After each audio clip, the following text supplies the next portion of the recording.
मी पर्यावरण या विषयावर माझं ऐकायचं पर्यावरण या विषयावर या चर्चेमध्ये एक महत्त्वाचा विषय आला. मला वाटतं बऱ्याच चर्चा क्लब करून एक चर्चा उपस्थित केली गेली. तर त्याच्यामध्ये वसुंधरा अभियान असेल किंवा रासायनिक कारखान्यांमुळे होणारे प्रदूषण असेल याचा उल्लेख झाला. माझ्याकडे जे खाते आहे ते पर्यावरण आणि वातावरणीय बदल असा आहे.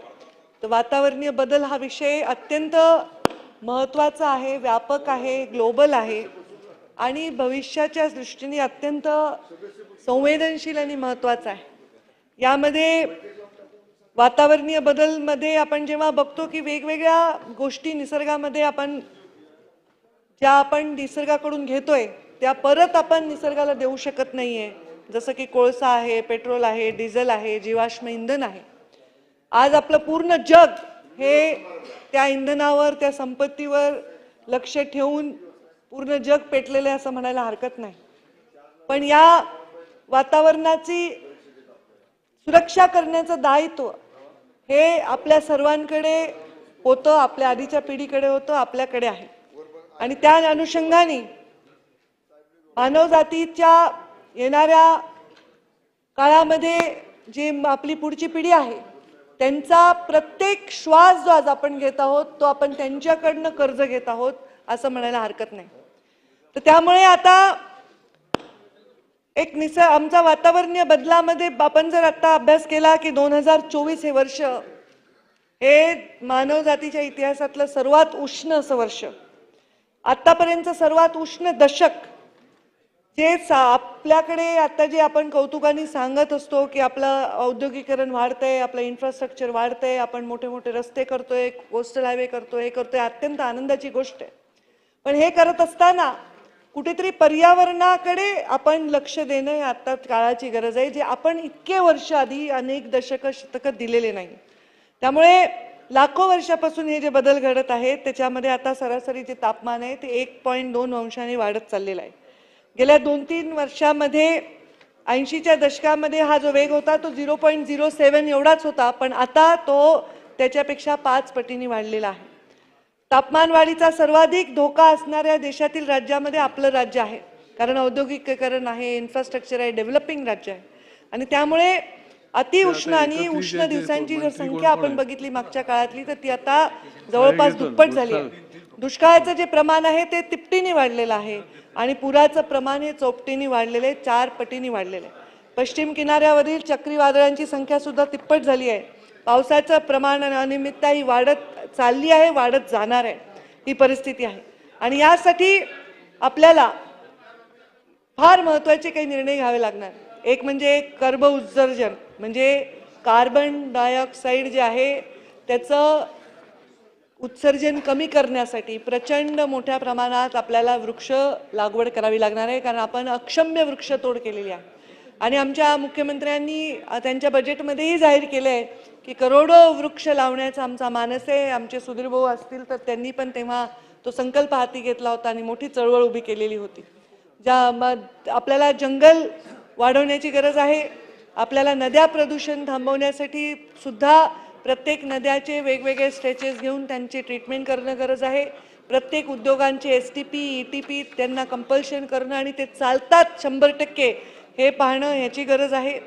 ग्लासगोमध्ये आता जी कॉन्फरन्स झाली ज्याच्यामध्ये कोट्यावधी रुपयाचा इन्व्हेस्टमेंट्स आपल्याकडे अब्जावधी रुपयांचे झाले, तर त्यामध्येच आमच्या प्रधानमंत्र्यांनी 2070 पर्यंत या देशाला कर्बमुक्त करण्याचा निर्णय सुद्धा घेतलेला आहे.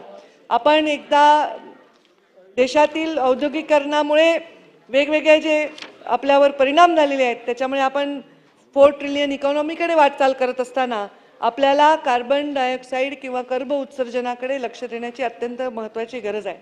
43 अमृत शहरं ही महाराष्ट्रामध्ये आहेत. या शहराचे आम्ही आता आराखडे तयार केलेले आहेत. या आराखड्यामध्ये, या कृती आराखड्यामध्ये आपण कसं या शहरामध्ये पर्यावरणाचे जपणूक करू शकतो याचा थोरो प्लॅनिंग राहणार आहे. यामध्ये रत्नागिरी जिल्ह्याचा सुद्धा, जिल्ह्याचे पण आपण आराखडे केले, तोही आराखडा पूर्ण झालेला आहे. संभाजीनगर, रायगड हे पण पूर्णत्वास आलेले आहेत. मुंबई, सोलापूर, नाशिक, संभाजीनगर याचे आराखडे पूर्ण झालेले आहेत. या राज्य वातावरणीय कृती कक्ष आपण निर्माण केलेला आहे आणि अत्यंत बारीक आपण याच्यामध्ये लक्ष ठेवून वायू प्रदूषण, पाण्याचं प्रदूषण आणि मृदा म्हणजे मातीचं प्रदूषण याच्यावर आपण लक्ष ठेवून आहोत. वेगवेगळे केमिकल, वेगवेगळे फर्टिलायझर याच्यामुळे मातीसुद्धा प्रदूषित होते.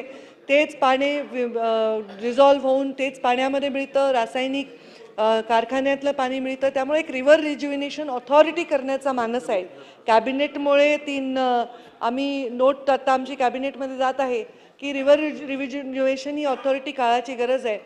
काय होतं की आपण एखादा अमृत शहर आहे, त्याला मोठा निधी येतो, देशपातळीवरून येतो, जायकामधून येतो, वर्ल्ड बँकेतून येतो, पण त्याचं मॉनिटरिंग कोणाकडे आहे? ना अर्बन डेव्हलपमेंटकडे पूर्णतः आहे, ना रुरल डेव्हलपमेंटकडे आहे, ना जलसंधारण का जलसंपदा किंवा ग्रामीण विकास. तर त्याच्यासाठी एक ऑथॉरिटी तयार करून मुख्यमंत्र्यांनी त्याचं मॉनिटरिंग करावं क्लोजली, अशा प्रकारचा आमचा संकल्प आहे.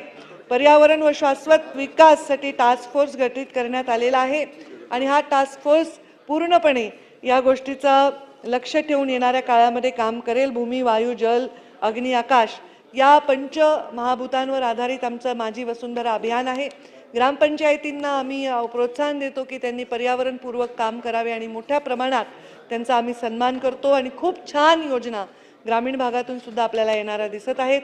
आपल्याकडे नागरिकीकरण, शहरीकरण वाढत असल्यामुळे शहरांमध्ये सुद्धा प्रदूषणाच्या बाबतीत, पर्यावरणाच्या बाबतीत जागरूकता असण्याची गरज आहे आणि त्या संदर्भामध्ये हे रिव्हर रिज्युनेशन ऑथॉरिटी ही पाण्यासाठी आता एअर पोल्युशनवर आपण बघताय की आता मुंबईचं प्रदूषण बऱ्याच प्रमाणे आटोक्यात आलंय, कमी झालंय. आम्ही अनेक इलिगल बांधकाम थांबवले. आम्ही स्वतः मोठे इन्फ्रास्ट्रक्चरचे काम आहेत त्यांना सुद्धा नोटिसा देऊन त्यांनी सुद्धा तिथे प्रदूषण होणार नाही याची खात्री करावी, असं वेळोवेळी जागरूकता दाखवलेली आहे.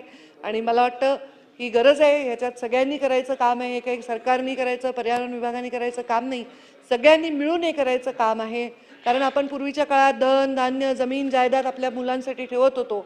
आता पुढच्या पिढीला आपल्याला ऑक्सिजन ठेवावं लागेल, आपल्याला नायट्रोजन ठेवावं लागेल, आपल्याला चांगली जैविक साधनं ठेवावे लागतील. ही गरज आहे आणि त्या दृष्टीने आम्ही एक एक पाऊल उचलत आहोत. आत्ताच आम्ही मुंबई क्लायमेट वीक केला आणि मोठे अर्थ शॉट प्राईजसुद्धा इंडियामध्ये येत आहे. जे राजा जे आहे लंडनचे आहेत ते स्वतः ते हेड करतात.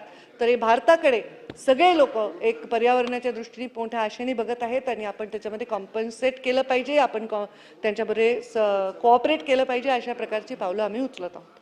धन्यवाद. आता सभागृहाने या प्रस्तावावर विचार केला आहे.